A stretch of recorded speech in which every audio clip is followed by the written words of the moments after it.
Imagine 13 of the smartest economic minds in America. I mean, people who literally advised U.S. presidents and, wrote the textbooks that are taught in universities today. Right. Imagine all of them putting their signatures on a document that just fundamentally misunderstands how the modern world works, because according to our sources for today, that is exactly what happened. Yeah, it's honestly a striking reality. We are basically operating with an economic map drawn for a world that simply no longer exists. Exactly. And the consequences of using that old map are, well, they're profound. So welcome to the deep dive. Today, our mission is to explore why almost everything policymakers thought they knew about globalization is completely outdated. Yeah. We're looking at how both wealthy G7 nations and, developing countries in the global south have to radically rethink their strategies for the 21st century. Which is a huge pivot. It really is. And we're driving this discussion using insights from part 4 of our source text, specifically focusing on the chapters detailing the rethinking of G7 globalization policies and development policy. And, to you listening, this exploration isn't just some academic exercise.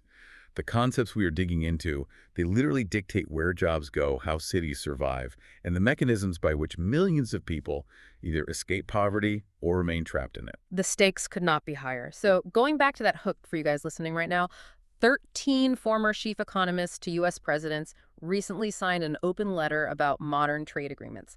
13. It's a huge number. Right. And our text argues every single one of them is misthinking the fundamental reality of modern trade. Okay, let's unpack this.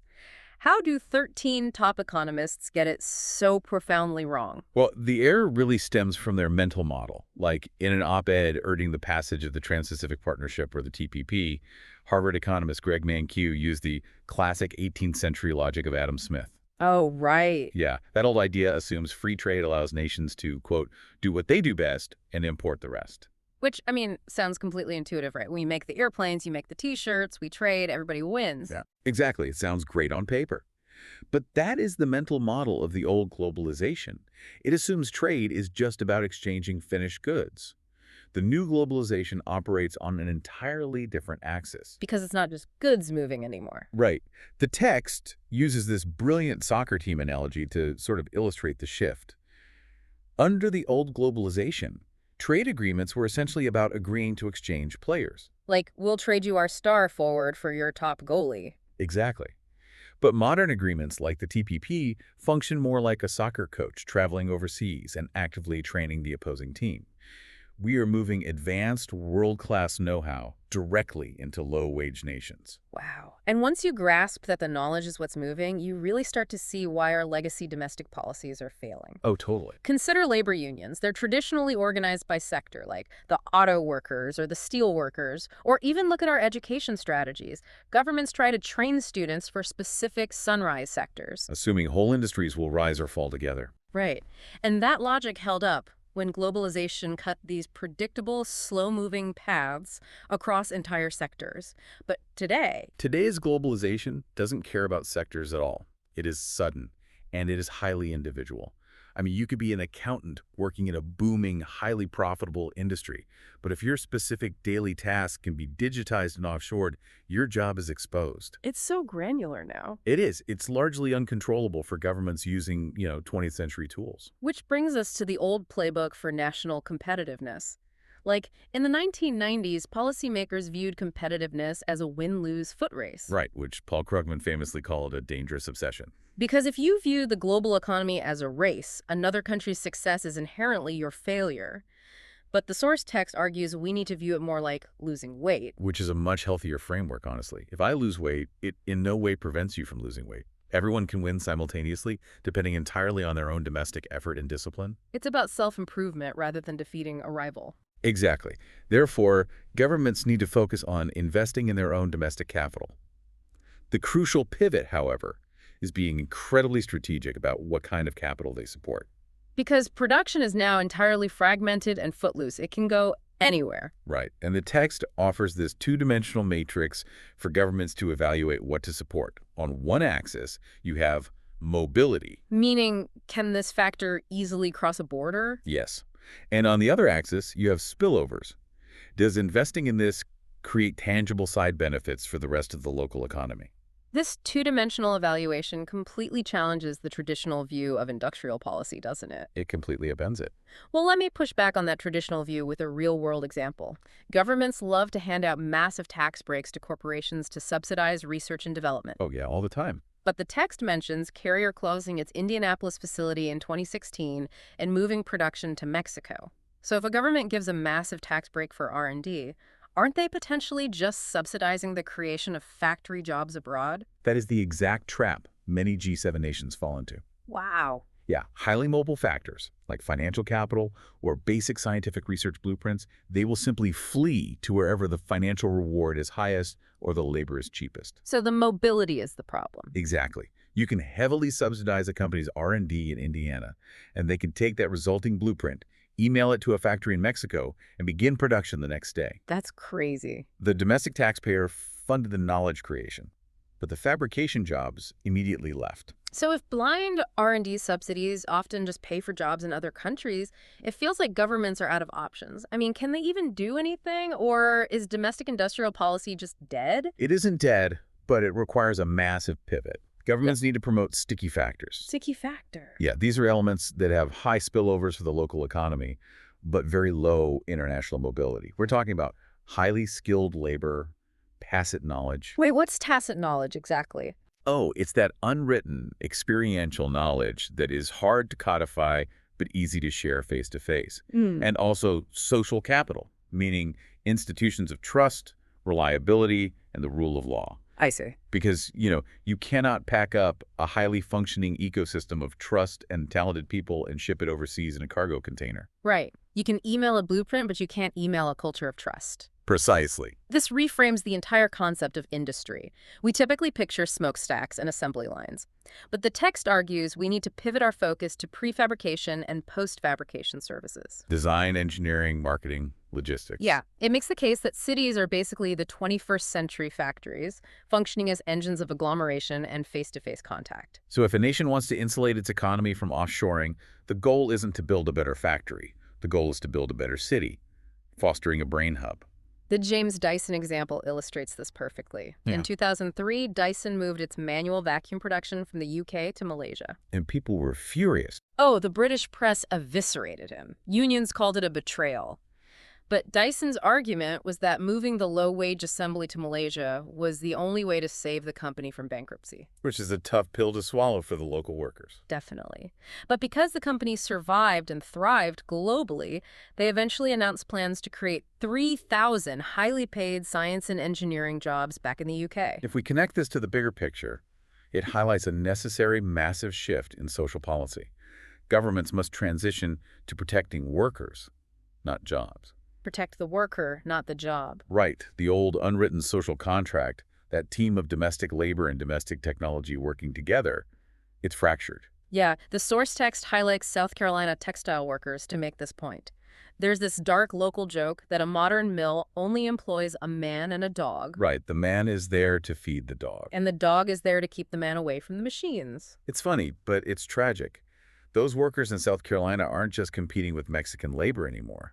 They are competing with U.S. engineering and know-how combined with Mexican wages. Which is an unbeatable combination for a low-skilled worker in a high-wage country to go up against. Exactly. So the mandate for G7 nations is flexibility, continuous retraining, and providing robust economic security for the worker, rather than trying to build trade walls to protect a specific factory job that is, frankly, already economically obsolete. Okay, so if G7 nations are hoarding all these high-level design jobs and just outsourcing the physical assembly, that raises a massive question about the countries actually doing the assembly. Let's spin the globe here. Sure. What does this look like from the perspective of the developing nations in the global south receiving these offshore jobs? Are they just being exploited, or is this actually helping them? Well, the data paints a picture of an economic miracle, honestly. Since 1990, the number of people living in extreme poverty, which is defined as living on under $3.10 a day, has plummeted staggeringly. Wow. In 1990, 2 out of 3 people in the developing world lived below that line. Today, it is a fraction of that. That is incredible. It is, and this reduction is driven largely by what economists call the global value chain, or GVC, revolution. So, if you're listening to this on a smartphone right now, The battery, the screen, the processor, they were likely built by nations utilizing this exact GVC strategy. Very likely, yeah. And the mechanism behind that miracle poverty reduction is a total shift in how countries industrialize. Before 1990, a nation had to build an entire supply chain at home. Today, they just join an international supply chain. Right. The old pre-1990 strategy was known as import substitution. Let's define that through an analogy for the listener. Imagine you want your country to become a world-class car manufacturer. Aye. The old import substitution way is like trying to build a perfectly competitive, world-class automobile entirely from scratch in your own garage before you're ever allowed to sell it. Which is nearly impossible. Right. You have to invent the engine, the brakes, the electronics all by yourself, and you put up massive tariffs so your citizens have to buy your garage car instead of imports. Yeah. But the new way, joining the global value chain, is like simply getting hired to manufacture the steering wheels for an established global brand like Toyota. That's a great way to put it. And the text gives us incredible case studies contrasting these two approaches, specifically in the auto industry. Let's examine Korea's build success. Okay, how did they do it? Starting in the 1970s, Korea's government forced a massive, heavy state push to create the Hyundai Pony and export it to the U.S. So they tried the garage car method. Yes. They successfully built the entire car domestically, but doing so required astronomical amounts of debt to build the steel mills, the parts factories, and the shipping infrastructure all at once. Just a massive financial burden. Exactly. When the 1997 Asian financial crisis hit, that debt burden crushed them. The companies went broke and had to be bailed out or bought by foreign investors.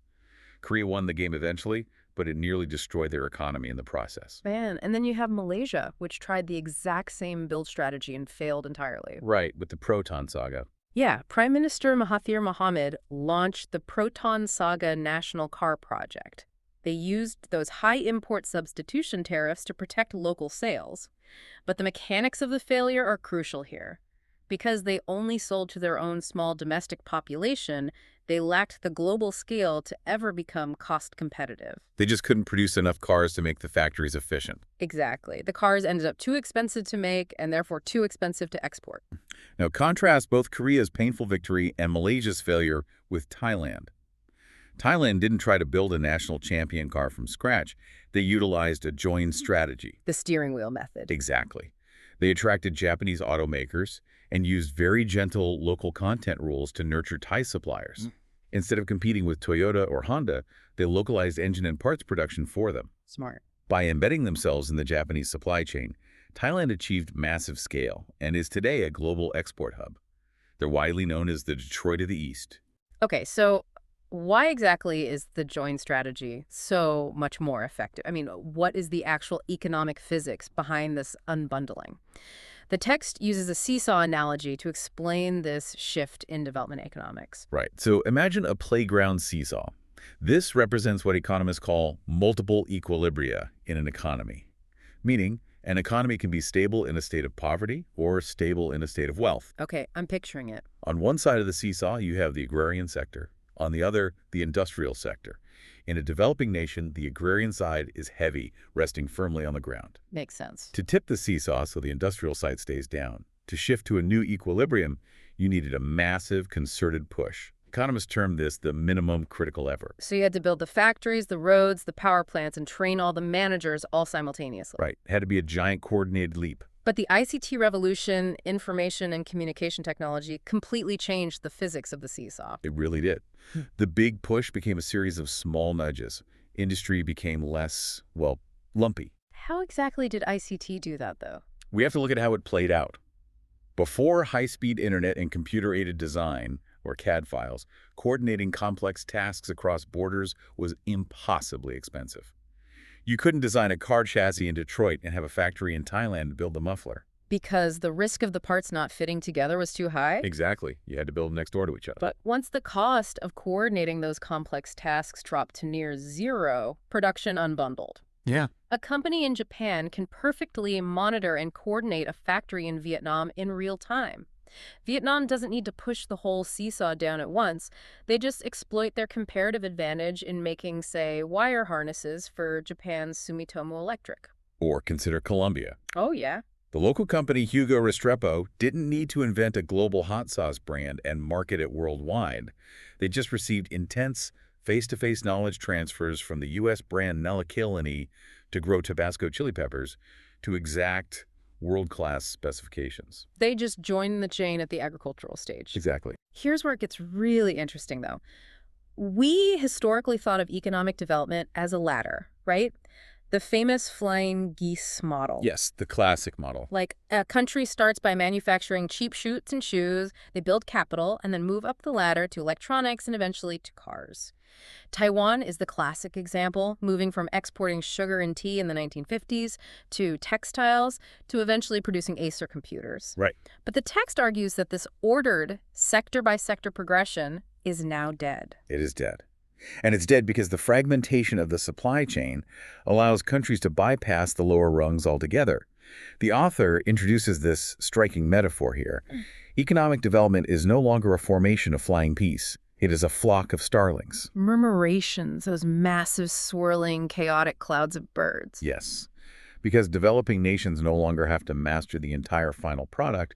They can jump straight into exporting highly advanced parts for the aerospace industry or the auto industry simply by joining that specific stage of the supply chain. That's wild. It's stage-by-stage development, not sector-by-sector. It is beautifully coordinated by the multinational firms, but highly unpredictable from a national policy perspective. I mean, this all sounds like a miracle cure for poverty. Just join a supply chain, get the know-how, and watch the poverty rates plummet. But the text explores some deeply hidden traps here. Joining a supply chain is relatively easy. Making it last and turning it into true national wealth is incredibly hard. It's extremely hard. Mm-hmm. The GVC revolution creates the illusion of easy gains. The text calls it instant industry. Just add labor and stir. Just add labor and stir. I love that. Yeah, but a nation can easily fall into the Kaesong syndrome. Which is named after the Kaesong industrial region in North Korea, right? Yeah. South Korean companies set up factories in Kaesong to utilize cheap North Korean labor. The North Korean government eagerly took the hard currency, but they built literal and figurative walls around those factories. Wow. They actively prevented any knowledge, any managerial training, or any technical skills from reaching the rest of the North Korean economy. They treated the foreign factories as a cash cow rather than a school. Exactly. And while most nations aren't as extreme as North Korea, obviously, many fall into a milder version of that exact trap. They secure the factory and the low-wage jobs, but they fail to absorb the knowledge. So they're stuck. Yeah. To achieve sustainable development, nations must aggressively create spillovers. They need what economists call forward and backward linkages. Wait, let's define that for the listener. What does a backward linkage actually look like on the ground? A backward linkage occurs when the foreign factory starts buying its raw materials or components from local domestic suppliers, which forces those local suppliers to upgrade their quality. Got it. And a forward linkage is when local companies take the output of the foreign factory and use it to create new domestic products. The ultimate goal is for local managers to learn world-class skills inside the foreign factory, quit, and then start their own local supply companies. The text gives a great example of this kind of vital knowledge transfer with a Vietnamese company called Hai Ha. Oh yes, the motorcycle parts. Yeah. They wanted to supply motorcycle parts to strict European producers. And they didn't just need better machinery, they needed better managerial processes. So they implemented the Dutch 5S method on their shop floors. Which stands for sorting, stabilizing, shining, standardizing, sustaining. Basically, clear out the junk, put everything in its place, clean the workspace, make a standard rule for it, and then enforce that rule daily. It sounds so basic. It does, but that tacit knowledge, that managerial discipline, is the exact spillover that turns a cheap labor factory into a world-class, middle-income enterprise. This raises an important question, though. How do you convince G7 multinational corporations to bring that highly valuable knowledge to your developing country in the first place? I mean, multinationals are terrified of their intellectual property being stolen and replicated. Which brings us full circle to the trade agreements we started with, the TPP. The text uses a fascinating example here with the Toyota Land Cruiser. In 1982, Toyota could export a Land Cruiser anywhere in the world and not worry about someone copying it, because the intellectual property was protected by physics. Physics, yeah. You couldn't just easily reverse engineer a complex vehicle and organically build a local supply chain from scratch to compete with them. But today, because Toyota is manufacturing parts of that Land Cruiser all over the world, physics no longer protects them. Their intangible property, their blueprints, their managerial techniques, their quality control processes, they are all completely exposed in foreign nations. So they need treaties. Deep trade agreements are the new physics. Yes. They are the legal infrastructure that allows a company like Toyota to feel safe enough to train the opposing team. Without those ironclad legal assurances on investments, capital flows, and intellectual property protection, the global value chain simply will not enter your country. You will be left completely out of the flock of starlings. Synthesizing this journey, whether you are sitting in a boardroom in Chicago or a Ministry of Finance in Nairobi, the rules of gravity have changed. For the wealthy G7 nations, the playbook has flipped. Completely flipped. You must stop obsessing over domestic factory jobs and chasing the ghost of the old globalization. The mandate is to protect workers, not jobs, and to invest heavily in sticky skills, tacit knowledge, and highly functioning face-to-face cities. And for the developing world, the era of trying to build domestic monopolies behind high tariff walls is definitively over. No more garage cars. No more garage cars. Yeah. The secret to modern wealth is to join global supply chains and then fight aggressively for the knowledge spillovers, the linkages that will actually elevate your entire society. It is a completely new map of the world. But before we wrap up, I want to leave you with one final, slightly provocative thought based on a case study buried in the text. This is a good one. There is a nearshoring firm in Costa Rica called Avionics that does embedded software engineering for the aviation industry. The executive there noted that Costa Rica beats India for U.S. companies, not just because they share a time zone, but because of physical travel time. Right. Face-to-face meetings still matter immensely for sharing that tacit knowledge we discussed. You can fly to Costa Rica in a few hours. Flying to India takes a full day. The time cost of travel has effectively replaced the physical cost of shipping as the main friction in trade. But think about the trajectory of technology right now. As we enter an era of advanced remote work, flawless virtual reality, and telepresence robots, what happens if the need for physical face-to-face proximity evaporates entirely? Oh, wow. If a manager in Chicago can put on a headset and perfectly supervise a factory floor in Bangladesh as if they were standing right there, will the global value chain be violently unbundled for a third time? That is a staggering thought. And if the friction of distance hits zero, will it completely redraw the map of global wealth yet again? It is a fascinating and, frankly, highly disruptive possibility. Something to ponder as you look at the origins of the products around you today. Thanks for diving deep with us. We'll see you next time.